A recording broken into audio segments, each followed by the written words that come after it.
السلام علیکم ورحمۃ اللہ وبرکاتہ۔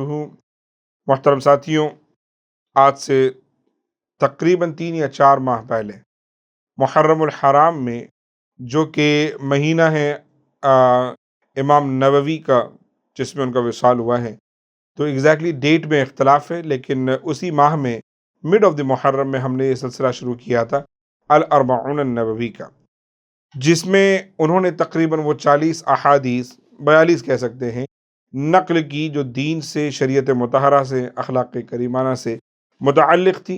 بڑی اہم احادیث جو امام نووی نے جمع کی، اور صرف امام نووی نہیں بلکہ کافی لوگوں نے یہ کام کیا۔ کیونکہ حضور پاک کی ایک روایت ہے کہ جس نے میری امت میں 40 احادیث کو اچھی طریقے سے ازبر کر لیا، یاد کر لیا، ان پر عمل پیرا ہوا، تو اس کے لیے جنت ہے۔ اور یہ میں آپ کو اسی سیریز کا جو پہلا ویڈیو اس میں بیان کر چکا ہوں۔ تو امام نووی نے بھی وہ 40 احادیث کی ہیں، انہوں نے 42 کی بیسیکلی، لیکن میں آپ کو بتاؤں کہ یہ جو الاربعون النووی ہے، یہ سب سے زیادہ مقبول ہے۔ کئی اور لوگوں نے لکھا ہے، لیکن اس کو قبولیت حاصل ہے، دنیا میں سب سے زیادہ چلنے والا یہ ہے۔ آج اب آپ جب بھی الاربعون کہتے ہو تو صرف امام نووی کا ذکر آتا ہے۔ آج ہم اس کی آخری حدیث پڑھنے جا رہے ہیں۔ میرے عزیز ساتھیوں، جتنے بھی ہمارے ساتھی جو ریگولرلی ہمارا ہر ویڈیو دیکھتے رہے اور شیئر کرتے رہے، لوگوں تک یہ کام پہنچاتے رہے، میں ان سب کے لیے دعا گو ہوں کہ پروردگار عالم آپ سب کو دین اور دنیا کی خیر عطا فرمائے، آپ کی ہر جائز دلی تمنا پوری فرمائے۔ اور بالخصوص شکر گزار ہوں میں حضور امیر سنی دعوت اسلامی مولانا شاکر علی نوری قبلہ دامت اللہ العالی کا، کہ آپ نے مجھے اس کام کے لائق سمجھا۔ الحمدللہ اس کے ذریعے میرے علم میں بھی اضافہ ہوا، بہت کچھ میں نے سیکھا ہے الحمدللہ۔ اللہ تعالی حضرت کی عمر میں، علم میں، رزق میں خوب برکت عطا فرمائے، اور حضرت کا سایہ ہم سب پر تادیر فرمائے۔ بغیر کسی تاخیر کے میں آغاز کرتا ہوں۔ عن انس رضی اللہ تعالی عنہ قال سمعت رسول اللہ صلی اللہ علیہ وسلم قال قال اللہ تعالی یا ابن آدم انک ما دعوتنی ورجوتنی غفرت لك على ما كان منك ولا ابالی۔ یا ابن آدم لو بلغت ذنوبك عنان السماء ثم استغفرتنی غفرت لك۔ یا ابن آدم انك لو اتیتنی بقراب الارض خطایا ثم لقیتنی لا تشرک بی شیئا لآتیتک بقرابها مغفرة، رواہ ترمذی۔ ترمذی کی یہ حدیث ہے، حدیث نمبر 3540۔ اس حدیث کے راوی ہیں حضرت انس ابن مالک، جلیل القدر صحابی، اور میں آپ کو کہوں کہ ینگ، ایک دم نو عمر صحابی۔ غالباً کسی اور روایت کے ضمن میں بھی میں ان کے بارے میں آپ کو بتا چکا ہوں۔ حضرت انس ابن مالک کی والدہ ہیں، انہوں نے اسلام قبول کر لیا تھا بیعت عقبہ کے وقت میں، یعنی حضور جب مکے میں تھے، اور یہ مدنی صحابی ہیں، یعنی کہ یہ انصار صحابہ میں سے ہیں، تو ان کی والدہ نے اسلام قبول کر لیا تھا، اور جس کی وجہ سے ناراض ہو کر ان کے شوہر چلے گئے تھے ملک شام، اور ان کو ان کا اسلام قبول کرنا پسند نہیں آیا۔ اس وقت حضرت انس کی عمر جو ہے وہ تقریباً 5 یا 6 سال تھی۔ پھر حضرت ابو طلحہ ان کی والدہ سے شادی کرنا چاہتے تھے، اور اس وقت مسلمان نہیں تھے، تو انہوں نے کنڈیشن لگائی کہ آپ اسلام قبول کرو گے تو ہی میں آپ سے شادی کروں گی۔ لہٰذا حضرت ابو طلحہ نے اسلام قبول کیا، اور پھر اس کے بعد میں رسول پاک صلی اللہ علیہ وسلم جب مدینہ پاک آئے تو حضرت ابو طلحہ جو ہے خود حضرت انس کو لے کر گئے، کہا یہ میرا سوتیلا بیٹا ہے، اسے آپ اپنی خدمت کے لیے قبول کریں۔ حضرت انس ابن مالک شب و روز حضور پاک صلی اللہ علیہ وسلم کی خدمت میں رہتے، فجر سے پہلے حضور کے گھر جاتے، فجر کی نماز کے بعد سے لے کر ظہر تک وہیں رہتے، حضور کے تمام کام کرتے، ظہر کی نماز کے بعد واپس اپنے گھر آتے، پھر عصر سے کچھ دیر پہلے واپس جاتے، پھر شام تک رہتے، پھر اپنے گھر واپس آتے۔ یہ آپ کا معمول تھا۔ حضور پاک صلی اللہ علیہ وسلم نے آپ کو بڑی دعائیں دی، ان میں سے ایک خاص دعا جو رسول پاک صلی اللہ علیہ وسلم نے آپ کو دی وہ یہ تھی کہ اللہ آپ کی اولاد میں، آپ کے مال میں برکت عطا فرمائے، اور اللہ آپ کو جنت عطا فرمائے۔ اور آپ فرمایا کرتے اپنی زندگی میں کہ حضور کی پہلی 2 دعا قبول ہو گئی ہیں، اور مجھے یقین ہے کہ انشاءاللہ تیسری بھی قبول ہوگی۔ آپ کے مال میں اتنی برکت تھی کہ آپ کے برابر کوئی شخص نہیں تھا، اور آپ کی اولاد میں اتنی برکت تھی کہ جس وقت آپ کا وصال ہوا، آپ کے 80 بیٹے اور آپ کی 2 بیٹیاں اس وقت جو نا روئے زمین پر موجود تھے۔ میرے عزیز ساتھیوں، آپ اندازہ کر سکتے ہو کہ اللہ نے اولاد میں کتنی برکتیں رکھی۔ تقریباً آپ 100 سال سے زیادہ جیے، ایک روایت میں 100 سال، ایک میں 99، ایک میں 101، تو تقریباً 100 سال سے زیادہ آپ کی عمر رہی۔ تمام زندگی کے اتار چڑھاؤ، صحابہ کرام کی زندگی کے، خلافت کے دور کے، اموی دور کے، ہر دور کے اتار چڑھاؤ آپ نے اپنی زندگی میں دیکھے الحمدللہ۔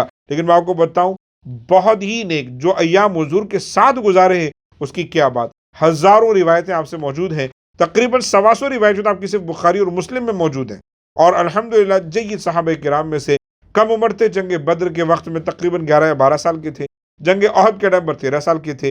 تو ان میں ایکچوئل جنگ آپ نے نہیں کی، لیکن صحابہ کرام کی مجاہدین کی مدد کرتے رہے.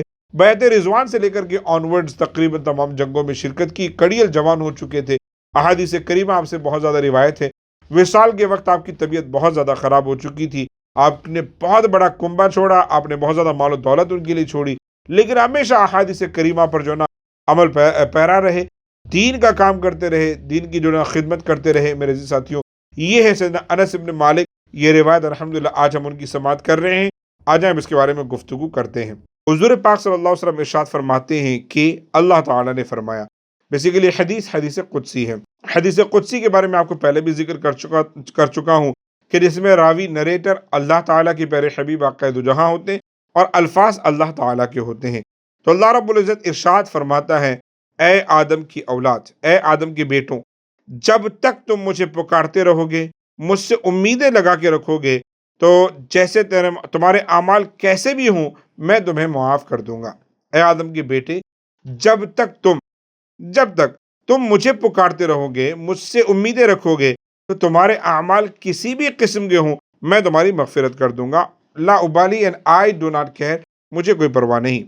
وہ ابن آدم، اور اے ابن آدم، اگر تمہارے گناہ آسمان کی بلندیوں تک بھی پہنچ جائے تب بھی مجھے کوئی پرواہ نہیں، تم مجھ سے معافی مانگو گے میں تمہیں معاف کر دوں گا. آپ دیکھیں کتنا پیار ہے اللہ رب العزت کا. پھر فرمایا، اے ابن آدم، اگر تم اتنے گناہ کر کے آؤ کہ تمہارے گناہ سے روئے زمین بھر جائے، پھر بھی اگر تم مجھ سے معافی مانگو، توبہ کرو اور شرک نہ کیا ہو، تو میں تمہیں معاف کر دوں گا.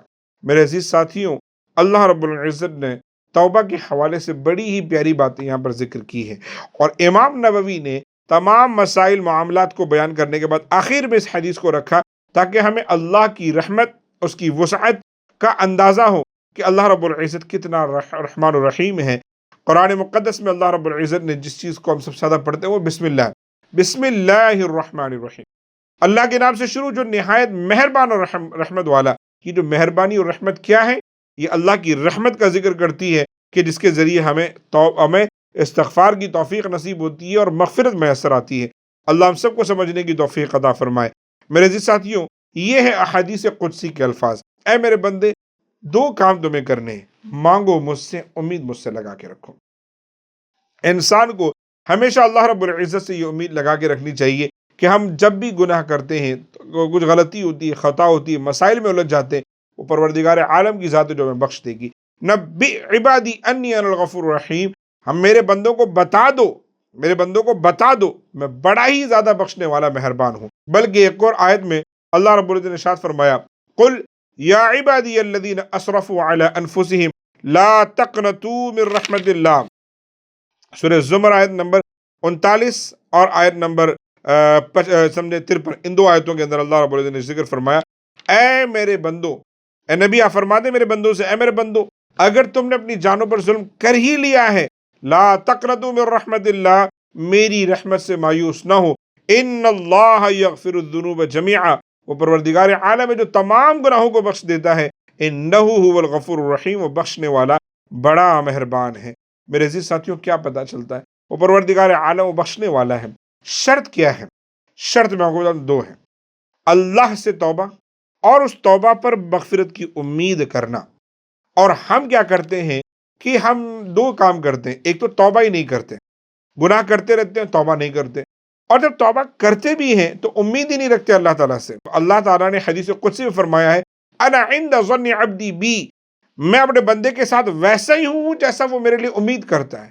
اگر وہ میرے لیے رحمان کی امید کرتا میں رحمان ہوں، اگر وہ میرے لیے غفور کی امید کرتا ہے تو میں غفور ہوں، اگر وہ میرے لیے جو نا ایسے امید کرتا ہے کہ میں اس کو قیامت میں بخش دوں گا تو بخش دوں گا. لیکن اگر وہ یہ امید کرتا ہے کہ میں عذاب دینے والا ہوں تو میں عذاب دینے والا ہوں.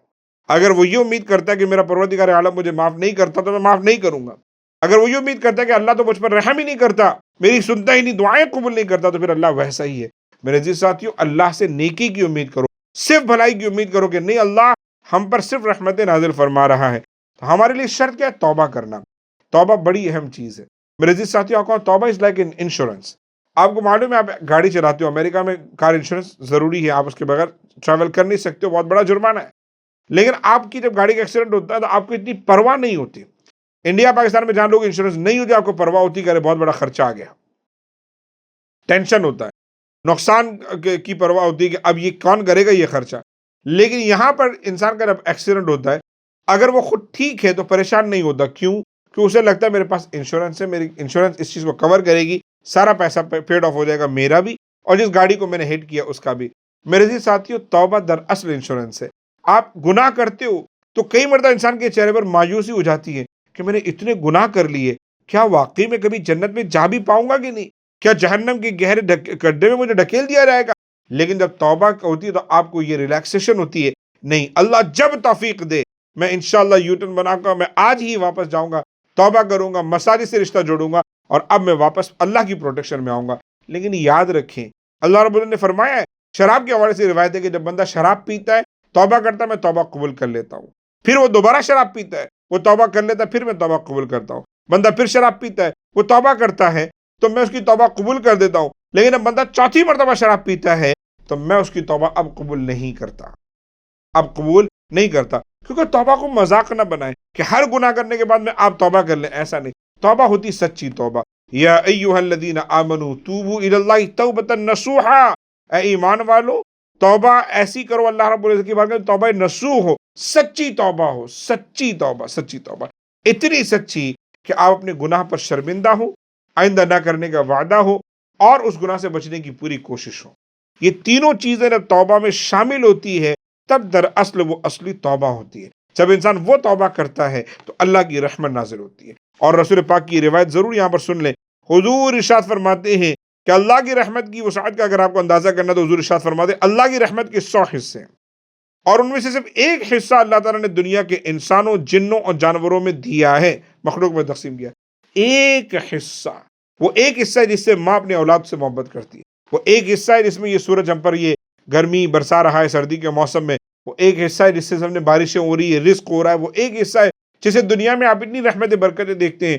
اللہ کے پیارے حبیب فرماتے ہیں اور 99 حصے اللہ کے پاس ہے تو اللہ رب العزت قیامت کے دن ہم پر نچھاور کرے گا۔ صحیح مسلم حدیث نمبر 2752۔ میرے عزیز ساتھیوں، کیا پتہ چلتا ہے؟ اللہ بڑا غفور رحیم ہے، بڑا مہربان ہے۔ ہمیں دو کام کرنے، پہلا میں نے بھی ذکر کیا، توبہ، سچی توبہ۔ وَتُوبُوا إِلَى اللَّهِ جَمِيعًا أَيُّهَا الْمُؤْمِنُونَ لَعَلَّكُمْ تُفْلِحُونَ، اے ایمان والو سچی توبہ کرو اگر کامیابی چاہتے ہو۔ فقی ابو لیث سے ایک واقعہ نقل کرتے ہیں، بڑی ہی پیاری روایت ہے، میں آپ کے سامنے ان کی مزار پر الحمدللہ میں ایجپٹ میں حاضر بھی ہوا ہوں۔ تنبیہ الغافلین اور مکاشفۃ القلوب، ان دونوں میں یہ واقعہ نقل ہے کہ ایک شخص رسول پاک کی بارگاہ میں حاضر ہونا چاہتا ہے لیکن شرم کے مارے حاضر نہیں ہو پاتا۔ حضرت عمر مجلس میں موجود ہوتے ہیں، وہ دیکھتے کوئی بندہ کنکیوں سے جھانک رہا اور جا رہا ہے، وہ آپ کو پکڑ کے لے کر آتے ہیں، کہتے کیا مسئلہ ہے؟ وہ عرض کرتا ہے یا رسول اللہ میں نے بہت بڑا گناہ کر لیا اور مجھے اب ڈر ہے کہ میری مغفرت ہوگی کہ نہیں۔ حضور نے فرمایا کیا کیا ہے؟ کہتے یا رسول اللہ بہت بڑا گناہ، بتا نہیں رہے۔ حضور پاک نے فرمایا اچھا بتاؤ، تمہارا گناہ بڑا ہے یا یہ جو زمین کے جو پہاڑ ہیں؟ انہوں نے کہا یا رسول اللہ میرا گناہ بڑا ہے۔ پھر پوچھا اچھا یہ بتاؤ، یہ تمہارا گناہ بڑا ہے یہ سمندر؟ کہتے ہیں سمندر سے بھی زیادہ بڑا گناہ ہے۔ پھر فرماتے ہیں رسول پاک تمہارا گناہ بڑا ہے یا اللہ کی رحمت؟ تو وہ شخص کہتا نہیں، اللہ کی رحمت تو بہت بڑی ہے، میرے گناہ کی کیا حیثیت؟ حضور فرماتے ہیں بولو کیا کیا ہے؟ وہ کہتا ہے یا رسول اللہ میں کفن چوری کا کام کرتا ہوں۔ سب سے پہلے تو بیڈ لگ یہی کہ یہی گناہ کا کام ہے، کفن چورانا اٹسیلف بہت بڑا گناہ ہے، چوری کرنا بہت بڑا گناہ ہے اور اس میں سے کفن، یہ تو بہت بڑی بات ہے۔ کہتے ہیں میں کفن چوری کرتا ہوں۔ پرسوں انصار کی ایک محترمہ، انصار کی ایک جو نا خاتون کا انتقال ہو گیا اور انہوں نے میں نے یہ کیا کہ میں رات کو گیا اور کفن چرایا، وہ نوجوان لڑکی تھی، میری نیت بھی پھسل گئی، میں نے اس کے ساتھ گناہ کر لیا۔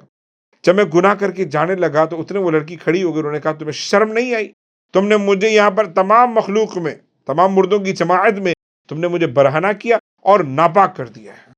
وہ کہتے میں اتنا گھبرا گیا ہوں اس بات سے، اتنا گھبرا گیا ہوں کہ مجھے فکر ہو رہی کہ میں نے کیا کر دیا ہے اور اب میری مغفرت بھی ہوگی کہ نہیں۔ حضور پاک بھی خاموش ہو گئے، یہ بات سن کر حضور بھی خاموش ہو گئے کہ یہ تو چھوٹا موٹا گناہ نہیں، تو بہت بڑا گناہ ہے۔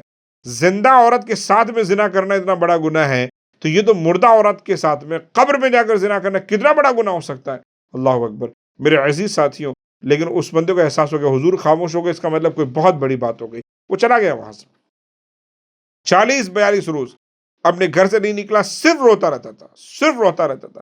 اور آسمان کی طرف نگاہ کر کے اپنے رب سے یہ کہتا ہے اللہ میں جہنم کی آگ کی تاب نہیں لا سکتا، وہ برداشت نہیں کرتا، اللہ مجھے اس دنیا میں ہی تو آگ دے دے، مجھے آگ سے جلا دے لیکن میں اس آگ میں نہیں جانا چاہتا۔ ایسی سچی توبہ کی۔ ایک دن سیدنا جبریل آئے اور حضور کی بارگاہ میں آ کر آپ نے اس شخص کی توبہ کا مژدہ سنایا کہ اللہ تعالیٰ نے اس شخص کی توبہ قبول کر لی۔ میرے عزیز ساتھیوں، کیا پتہ چلتا ہے ان باتوں سے؟ یہ اندازہ ہوتا ہے کہ توبہ سچی ہو تو آپ کے گناہ کتنے بھی بڑے ہوں، آپ جو ہے نا واپس یو ٹرن لے سکتے ہیں اور اللہ کی بارگاہ میں آ جائیں۔ ایک شخص نے 100 قتل کیے، 99 کیے، پھر 100 آپ کو معلوم ہے بڑی مشہور بخاری کی روایت ہے، 100 قتل کرنے کے بعد بھی جب وہ توبہ کی نیت سے چلا، اللہ تعالیٰ نے اس کو توبہ ہی کا درجہ دیا اور جنت میں داخل کیا ہے۔ میرے عزیز ساتھیوں، ہمارے اور آپ کے لیے مژدہ جافزہ ہے، ہم بڑے گنہگار ہیں، سیاہ کار، خطا کار ہیں، لیکن کرنا یہ کہ توبہ سچی ہو، صدق دل سے ہو، گناہوں پر شرمندہ ہو، نہ کرنے کا وعدہ ہو، نہ کرنے کی کوشش ہو، انشاءاللہ پھر دیکھیں آپ پر اللہ کی رحمتیں کتنی آتی ہے۔ اللہ بڑا غفور رحیم ہے، بخشنے والا مہربان ہے، وہ انشاءاللہ الرحمن ہمارے لیے ہمیشہ ہمیشہ الحمدللہ اس کی رحمت اور مغفرت کے دروازے کھلے ہوں گے۔ ہمیں اللہ رب العزت ہمیشہ دین کا کام کرنے، گناہوں سے بچنے، توبہ کی توفیق عطا فرمائے۔ میرے عزیز ساتھیوں، آخر میں آپ سب سے گزارش ہے، مجھے یقین ہے کہ آپ نے اس سیریز کو انجوائے کیا ہوگا، آپ آگے شیئر کریں، لوگوں تک پہنچائیں، فیملی اہل خانہ کے ساتھ دیکھیں، اور اس سیریز میں کوئی ایسی بات جو آپ کو لگتا ہے کہ ہمیں سمجھنے کی ضرورت تھی، بات واضح نہیں ہوئی، آپ ہمیں کامنٹ سیکشن میں بتائیں، اس سیکشن میں بتائیں، انشاءاللہ الرحمن ہم ضرور اس کو ایڈریس کرنے کی کوشش کریں گے۔ آپ سے جلد ہی کسی اور سیریز میں ملاقات ہوگی، تب تک آپ یہ کریں کہ اس سیریز کے تمام ویڈیوز دیکھیں، شیئر کریں، اور SGI چینل کو سبسکرائب کر کے جو ہمارے دوسرے بھی ویڈیوز ہیں آپ وہ بھی شیئر کریں۔ جزاک اللہ خیر۔ السلام علیکم ورحمۃ اللہ وبرکاتہ۔ اور محترم ساتھیوں، آخر میں آپ سے سب سے اہم گزارش ہے کہ جو ویڈیوز ہمارے پہلے اپلوڈ ہو چکے ہیں انہیں دیکھنے کے لیے آپ یہاں پہ کلک کریں، اور جو ویڈیوز ہمارے لیٹسٹ اب آنے والے ہیں ان کے لیے آپ SGI چینل کو سبسکرائب کریں، بیل آئیکن کو دبائیں، لائک کریں، شیئر کریں، اور سب سے اہم بات کامنٹس کریں، سبحان اللہ ماشاء اللہ کے ذریعے ہمارا حوصلہ بڑھائیں، اور آپ کی کسی بھی طریقے کے سوالات ہوں وہ بھی کامنٹ سیکشن میں ڈالیں، ہم انشاءاللہ انہیں ایڈریس کریں گے۔ جزاک اللہ خیر۔ السلام علیکم ورحمۃ اللہ وبرکاتہ۔